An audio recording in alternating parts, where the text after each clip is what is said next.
Hi, fourth graders. Today I want to read a story to you called The Cool Bean. And this is by Jory John and Pete Oswald. The Cool Bean. Watch out! Here come the cool beans. The cool beans.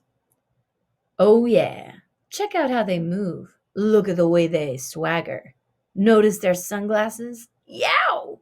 The cool beans are known all over school, from house to house, across town, beyond county lines. In the olden days last year, we were all one big pot of beans. We were a mixed bag, but somehow it worked. Yep, those were the good old days.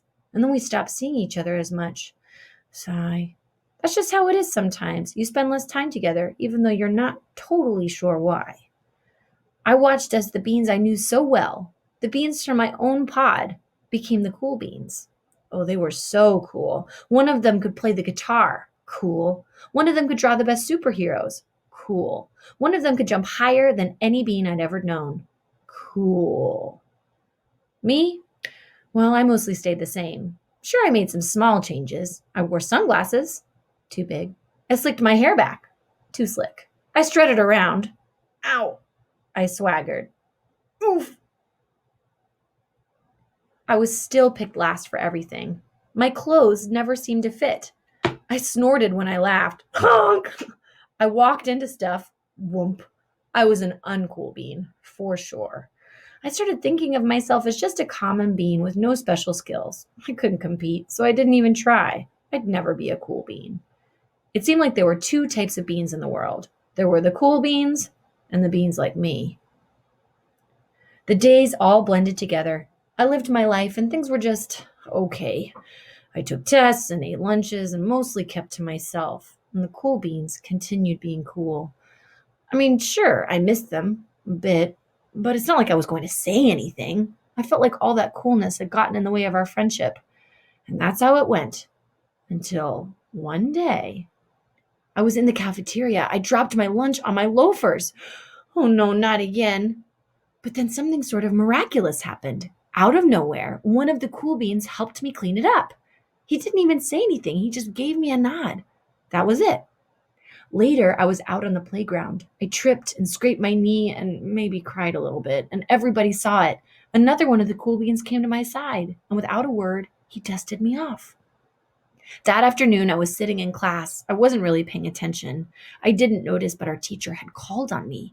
Everybody stared. I sat there in silence. Nobody said anything. And then everybody just laughed at me.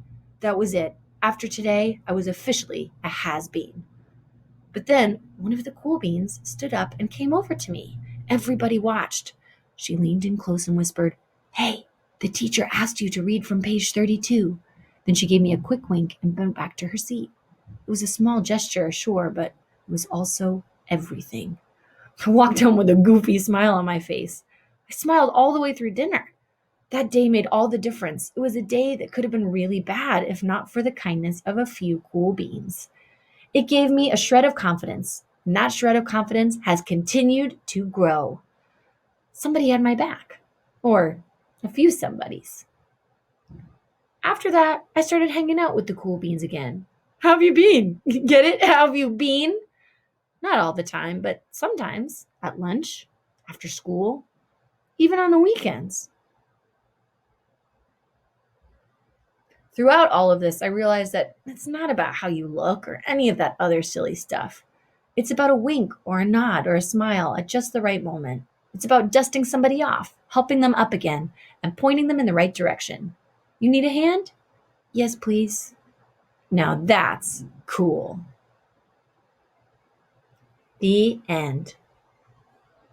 I hope you enjoyed. Bye.